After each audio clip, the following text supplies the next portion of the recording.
Well, look, I think whenever we talk about Chinese Communist Party foreign infiltration ops, there's obviously a lot of focus on how they try to abstain from things turning kinetic, because they say if you turn it kinetic, you've essentially already lost. But I think what the important part is, what you're really getting at, what I think we're seeing going on, or at least what we saw at the southern border, and even today I'd flag what's going on in the South China Sea, right? China planting a flag on a Philippine island, just a dispute going on there. I believe Sandy K is the name of it.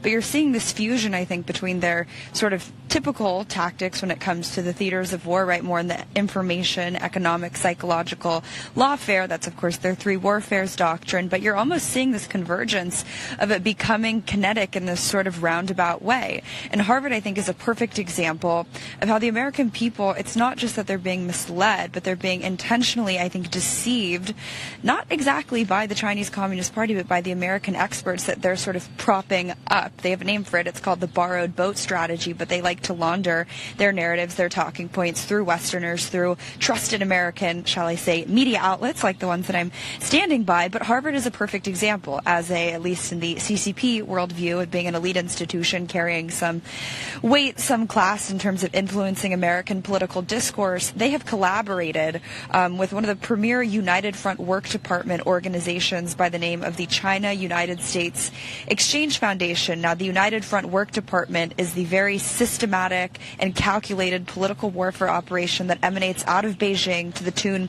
of billions of dollars. Think Hunter Biden, but on an industrial scale.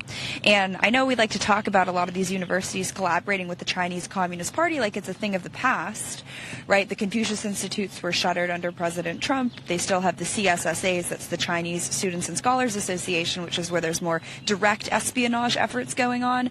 But just 2 weeks ago, if you can believe it, Harvard and actually Columbia were having their sort of annual China conference. It's the Harvard College China Conference. It was April 14th. And guess who, not only what their closing speaker was, but who their main partner in terms of sponsoring this event was? None other than CUSEF.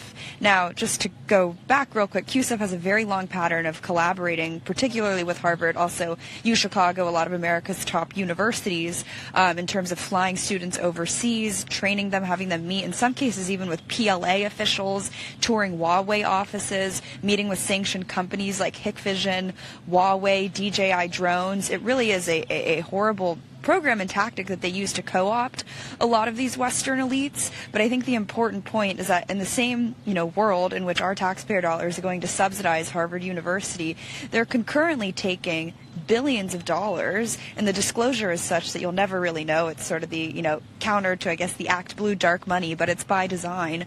But the Chinese Communist Party is still, as of 2 weeks ago, publicly sponsoring events with Harvard College, and they also do the Harvard Kennedy School Conference too, but it's so blatantly in your face. And frankly, Steve, the buried lead is that it's so in your face. That means that they know they've bought off the upper echelons of the United States, of our society, that they can get away with doing it.